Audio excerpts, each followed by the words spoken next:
According to William Shatner, Leonard Nimoy was one of the best friends he ever had. However, in the years leading up to Nimoy's death, the two weren't on speaking terms. Leonard passed away in 2015, and William didn't even make it to the funeral. Join Facts First as we explore how Leonard Nimoy's death left William Shatner full of regret.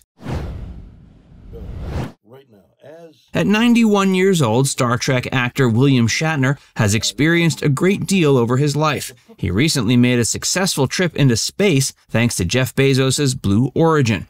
But despite that, there are few things that have left quite as profound an impact as his longtime friendship with Leonard Nimoy. Nimoy was William's co-star on the original Star Trek series. At first, they were rivals because their two characters were always competing for audience attention. But over the course of the show's production, they became great friends. William's friendship with the late Nimoy remains one of his favorite things to talk about. According to William, he didn't know what true friendship was until he developed his unlikely bond with Leonard over the years. Shatner says he's made numerous great friends on various sets of films and TV series, but none have had the same longevity and impact that his friendship with Leonard did. Despite the fact that they were apparently the best of friends, they appear to have had a significant falling out during the final years of Nimoy's life. According to William, he was at first unsure why his longtime friend had blocked him out of his life, but he later realized that Leonard was upset over William filming him without his consent for a made-for-television documentary. In 2011, Shatner released a made-for-TV documentary called The Captains. It revolved around all the different captains that had been featured on the various Star Trek series. Why did Leonard hold a grudge? Apparently, Shatner filmed longtime friend Nimoy without his permission. This then offended him so much he never talked to Shatner again. Leonard seemed angry once he realized he was being filmed, but William claims he initially thought his old friend was just joking. When he later realized Leonard had truly been offended by the incident to the point where he no longer wanted to be his friend, he was in shock. Although Shatner and Nimoy weren't on speaking terms towards the end of Nimoy's life, they were friends for many years. Upon Leonard's passing, William wrote a book dedicated to his late friend. Many found the release of the book to be opportunistic, especially considering that William and Leonard hadn't spoken in around 5 years. But Shatner certainly had plenty of interesting experiences that were worth sharing, regardless of how their friendship ended. Shatner and Nimoy were born mere days apart, though they didn't meet for the first time until working together on an episode of The Man from U.N.C.L.E. This aired in 1964.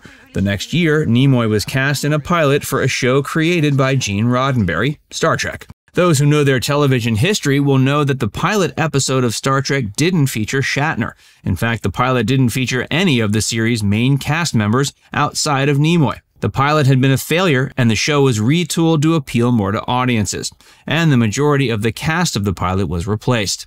Nimoy was the only one carried over from Star Trek's pilot. Legend has it that Shatner secured his role on the series after suggesting to Roddenberry that the pilot had too serious of a tone. Shatner believed he could add some smiles to the science fiction show, and Gene hired him. This video is brought to you by Established Titles. Have you ever been interested in being a lord or a lady? With Established Titles, now you can become one. For real. You could officially change your name to Lord or Lady and get it on your credit card, plane tickets, etc. You can even get it on your dating profiles. You can purchase title packs that give you at least 1 square foot of dedicated land on a private estate in Edelston, Scotland. With the purchase, you'll receive an official certificate with a crest. Your certificate features a unique plot number with which you can see the exact location of your land. Established Titles told me that the first 200 people purchasing a title pack using my link will effectively be next to my plot within a few minutes of walking. Depending on how many of you want to become a lord or a lady, we can build our little Facts First kingdom. They plant a tree with every order and work with global charities, One Tree Planted and Trees for the Future, to support global reforestation efforts. It makes an amazing last-minute gift. Established Titles is actually running an early Black Friday sale, plus if you use the code FV10, you get an additional 10% off. Go to establishedtitles.com/FV10 to get your gifts now and help support the channel. Leonard Nimoy was Star Trek's biggest star. Despite the original pilot for Star Trek being the most expensive that had ever been produced at that point, the executives hated it. So at that point, few could have predicted what a major phenomenon Star Trek would become. Nimoy played Spock, who was a human-alien hybrid. When seeking out actors to play the character, Roddenberry allegedly put out an ad for performers who looked like Abraham Lincoln. When it came time to bring the character of Spock to life on screen, Leonard Nimoy took a good deal of influence from the hit 1950s sci-fi film The Day the Earth Stood Still. In that film, a benevolent alien comes to Earth to warn of an impending nuclear apocalypse. When one combines the influences of Abe Lincoln and The Day the Earth Stood Still, it's easy to see where Nimoy was going with his character. The last strange influence he had was Harry Belafonte. According to Leonard, he had seen the Calypso singer in concert and been in awe of how much he could convey with minimal movement. Leonard claimed Harry kept very still and that audiences cheered whenever he raised his hand. Nimoy also put a good deal of his own personal consideration into his portrayal. Spock had a significant internal conflict due to his origins as a human-alien hybrid.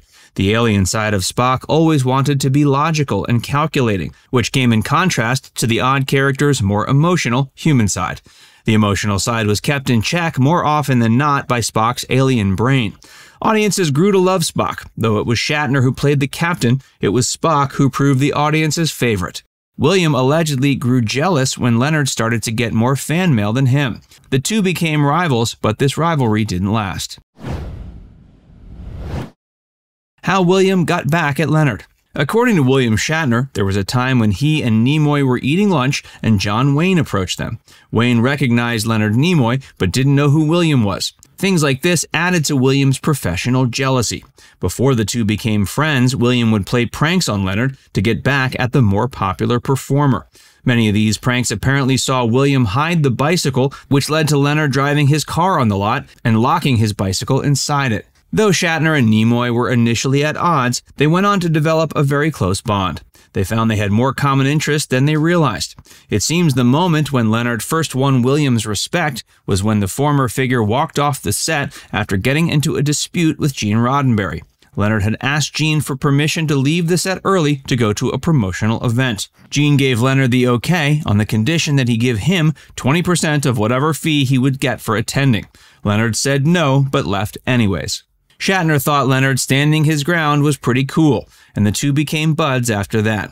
Eventually, the two were negotiating their contracts together to ensure they were both being treated as good as possible by the studio. After Star Trek ended, William and Leonard grew closer as a result of attending conventions together over the ensuing decades. William and Leonard remained great friends for decades. In the 1990s, Shatner's wife was having some issues with alcohol. Nimoy was a recovering alcoholic and offered his services to help her get through the issue. Sadly, he wasn't able to help William's wife overcome it. Noreen Kidd was William's third wife, and the two married in '97. In 1999, she drowned in a pool as a result of alcoholism. Leonard had failed at saving William's wife, but he was still there for the actor in the wake of the tragedy. William claims Leonard helped him out a great deal as he came to terms with the tragic incident. After Nimoy's death in 2015, Shatner had become so estranged from his late longtime friend that he didn't attend the funeral. This comes in spite of the fact that years before they had considered each other the best of friends. William desperately tried to get in touch with Leonard in his final days, but Leonard wasn't having it. Now it's time to hear from you. Did you know that William Shatner and Leonard Nimoy were best friends, but that they didn't speak for years leading up to Nimoy's death? Let us know in the comments section below.